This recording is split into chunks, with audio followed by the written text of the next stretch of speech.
Hola guys, jumpa lagi dengan channel Ganyong Blakra. Pada video kali ini kita akan spill gimana saya menyiasati upgrade PC yang sering saya gunakan atau yang biasa saya gunakan di studio, ya, studio ala kadarnya, untuk mengedit video-video yang saya upload di channel Ganyong Blakra. Dan ini saya menggunakan casing keluaran dari Dark Flash dan saya memilih ya warna yang putih ya. Eh, dan ini casing bener-bener ya kekinian lah. Jadi saya pilih casing ini karena saya suka tampilannya, yaitu dengan kaca di depan, samping dan atas ya. Dan ini dengan seri TH285M ya. Dan spek-speknya ada di kardus luarnya. Jadi di dalamnya tidak ada buku-buku atau kitab-kitab. Dan ini sekarang kita buka dengan perlindungan yang maksimal ya ini ya. Saya pikir cukup aman untuk dipaket-paketin atau apa gitu. Jadi saya pilih ini karena suka bentuknya, tampilannya. Ya mudah-mudahan sesuai dengan angan-angan saya pengen bangun PC yang sesuai selera ya. Dan ini kita sudah keluarkan casingnya dari dalam boxnya ya, dan dilindungi pakai styrofoam, dan styrofoamnya ini cukup ini ya, kenyal ya, jadi agak keras gitu, kuat dan aman untuk dikirim-kirim ya.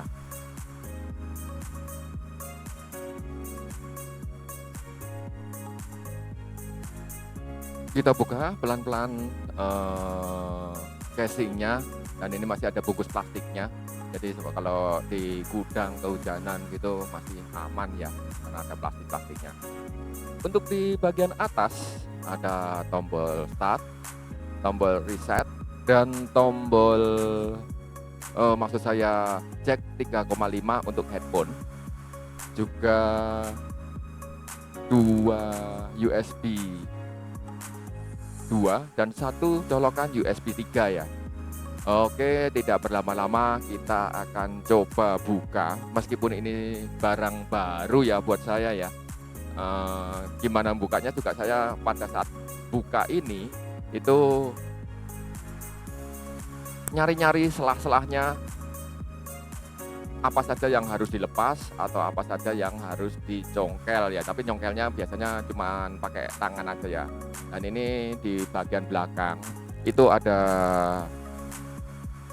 hand screw ya. Dan ini kita dorong pelan-pelan karena ada di pojok kanannya ada magnetnya, kita angkat. Dan untuk dalamannya itu seperti ada kenoknya ya. Di bagian bawah itu ada kenok, dan kacanya cukup tebal, kurang lebih sekitar 4 mili ya. Saya nggak ngukur secara detailnya. Oh iya, jangan lupa subscribe, komen, like, dan share ya untuk ininya. Dan ini kita sekarang ke bagian atas dari casing. Ada 2 buah hand screw ya, yang di bagian belakang untuk ngelepas bagian atasnya.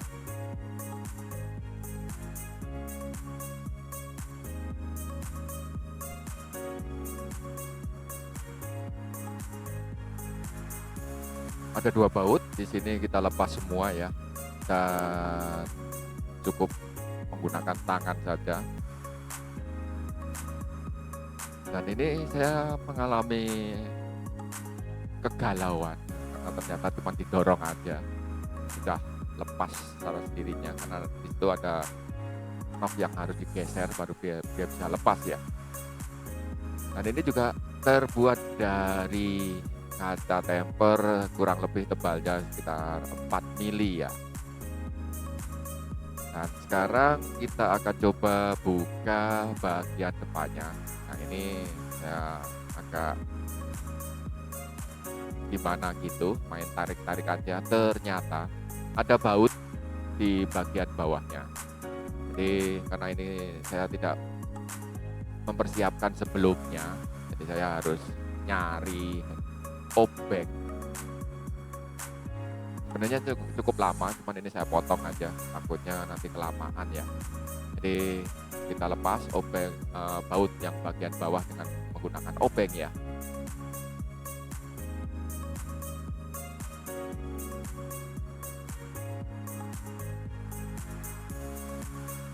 Bautnya baut kecil, sekitar baut 2 mili ya, baut 2 mili.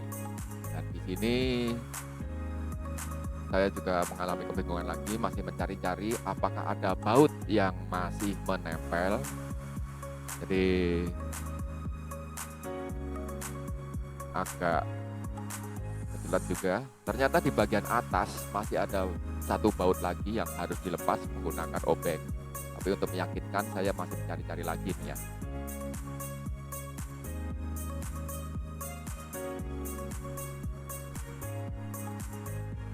Setelah bautnya kelepas, langsung diangkat, ternyata cukup mudah. Dan ini saya menggunakan full power, ternyata cuma diangkat sedikit aja udah terlepas ya ini ya.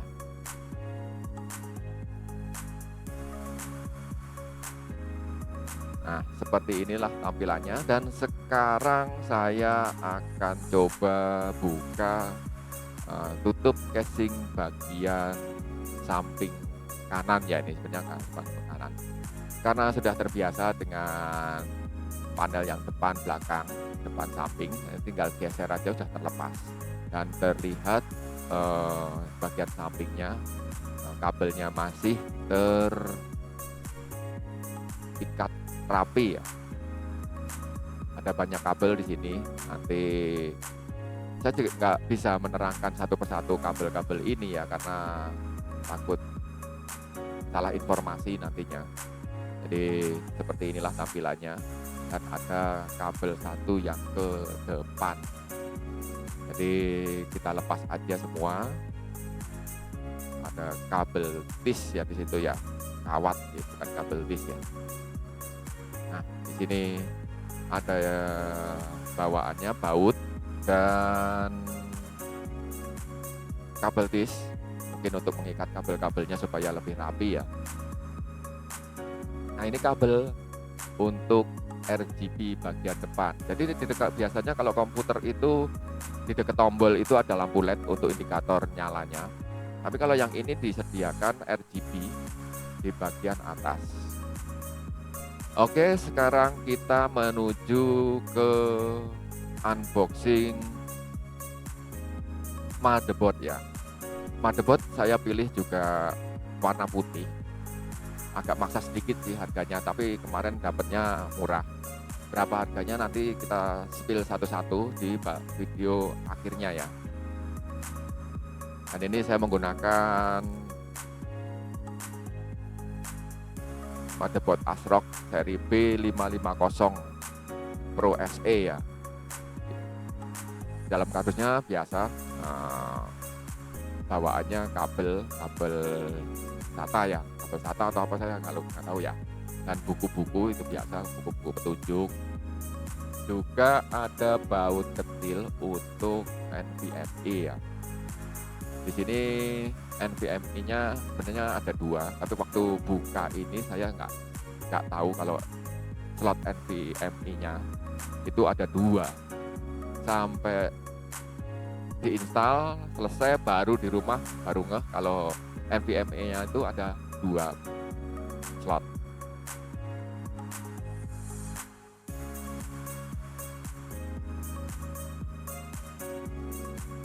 Dan ini masih terbungkus plastik antistatis ya, namanya apa nggak tahu ya, plastiknya seperti itu. Dan inilah tampilannya, dibekali slot memori DDR4 4 slot, dan juga PCIe ada 2 biji ya, ada 2 slot.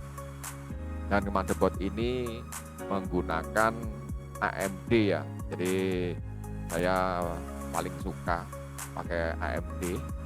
Kemarin sih saya dapat komputer Intel ya, tapi saya jual, saya tukarkan dengan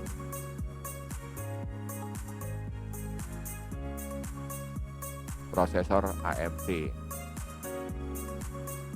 Nah, ini kita coba untuk proses pemasangan motherboard di casingnya ya. Sebenarnya saya nggak terlalu ahli dalam hal rakit-perakit ini, tapi saya ini cuma pisang-pisang aja. Nanti kalau salah memang rencananya memang saya bawa ke teman saya yang lebih berpengalaman ya. Dan di sini saya punya kepas-kepasin spacernya itu ternyata kurang 2 untuk dipasang ya. Jadi kebetulan di plastik yang tadi itu ada spacer cadangan. Dan untuk memasangnya biasanya dengan tangan atau tang. Tapi di sini saya menggunakan kunci kunci sok ya. Kunci sok ukuran 5. Nah, ini biasanya kan teknisi-teknisi itu pakai tang gitu ya. Nah, ini kebetulan saya punya ya, saya pakai kunci ukuran 5 mili ya. Ini pas banget. Tinggal kencengin, selesai. Jadi untuk rekan-rekan yang sering bongkar pasang motherboard atau sering rakit PC, itu kuncinya kita cari di toko teknik lah, itu ada itu, bilang aja kunci sok ukuran 5 mili ya. Dan sekarang kita masukkan, kita pasang motherboardnya. Jadi ini saya cuma masang motherboard aja karena iseng. Untuk finishing selanjutnya saya serahkan nanti ke teman saya yang lebih berpengalaman ya. Dan ini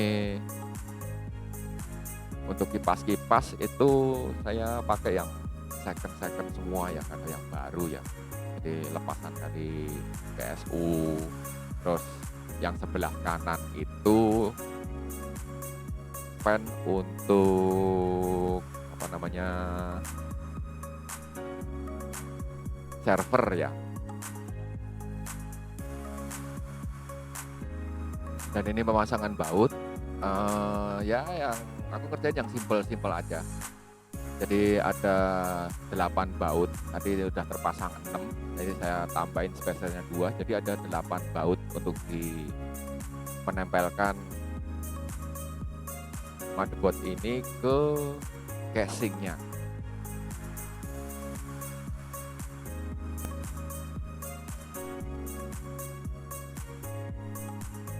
Ini tampak dari belakang terus seperti inilah kurang lebih, dan pasti rekan-rekan bertanya itu VGA card-nya ditaruh situ ya, nanti biar dikira vertikal VGA ya, vertikal GPU. Dan sekarang ini saya mendapatkan prosesor AMD Ryzen 5500 ya. Saya dapat juga second juga dari teman, dan kemarin juga sempat nungguin sambil dia ngobrol-ngobrol ya, dan kondisinya masih bagus. Dicoba-coba buat istilahnya ngegame atau buka-buka aplikasi sambil ngobrol-ngobrol santai, dan ternyata tidak ada kendala, jadi saya ambil.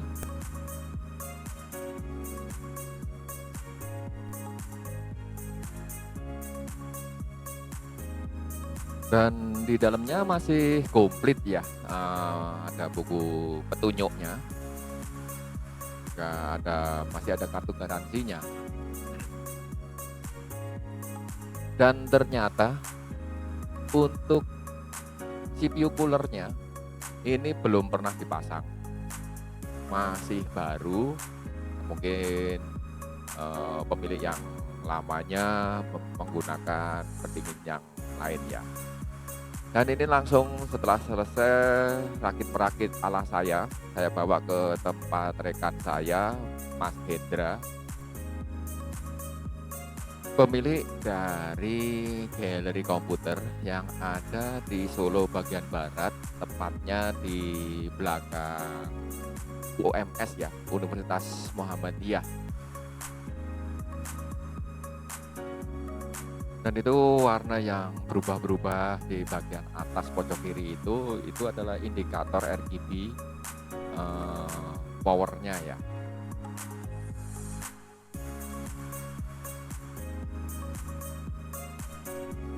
Oke, setelah selesai saya bawa pulang dan seperti inilah setup ala-ala studio yang kurang lebih jadinya seperti ini komputernya.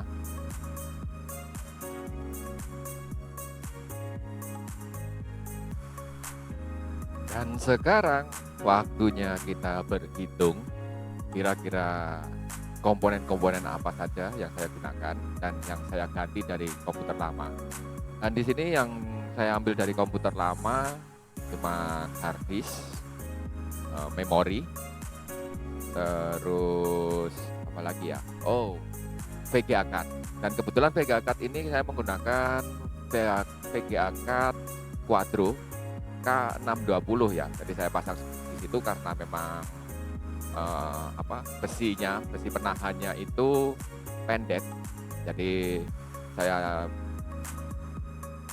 carikan PCI Racer ya. Jadi supaya ala-ala vertikal VGA. Dan untuk berhitungnya kita mulai dari casing dulu ya.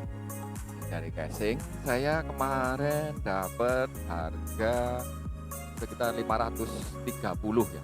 Sebenarnya kalau di prestisnya atau di toko online-nya Tokia itu harganya sekitar 600 hampir 700 ya, 680 berapa gitu ya. Mungkin karena saya datang ke toko dan mungkin yang punya melihat kasihan, jadi saya kasih harga 530. Dan untuk motherboard kemarin saya juga dapat harga 1.100.000 dari harga normal sekitar 1.600.000 ya. Itu tapi online itu karena ada diskon online ya. Terus untuk prosesor AMD ini ya bisa dibilang mahal, bisa dibilang murah ya.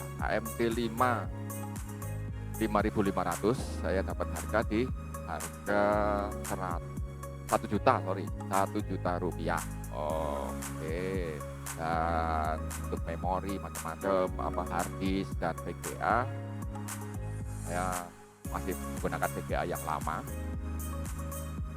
Dan untuk racer VGA kemarin dapat harga di Rp90.000. Dan untuk ini yang tadi waktu rakit tidak ada, yaitu cooler ya, water cooler ya. Water cooler ini saya menggunakan yang 240EX ya, Kapten 240EX Cooler Master kalau nggak salah produknya dari Cooler Master. Itu saya dapat harga di 300.000. Murah kan? Yang biasa orang jual second itu 500.000, 550, saya dapat harga 300.000 karena mungkin kasihan juga sama saya. Dan untuk kipas, ini saya menggunakan kipas dari server ya, dengan RPM yang yang sebelah kiri atas itu sekitar 5.000 RPM ya, 5.000 sampai 5.500 ya. Dan yang bawah itu 6.500 atau 6.700 RPM. Jadi kencang banget. Jadi kalau pas dipakai untuk rendering itu suaranya seperti PC mau terbang. Dan ini saya dapat harga masing-masing sekitar 50.000 ya. Dan untuk pendinginannya cukup oke. Itu tadi spill sedikit dari PC yang akan saya gunakan untuk rendering, editing video yang saya upload di Ganyang Belaka. Tetap semangat, sampai jumpa lagi di video-video saya selanjutnya.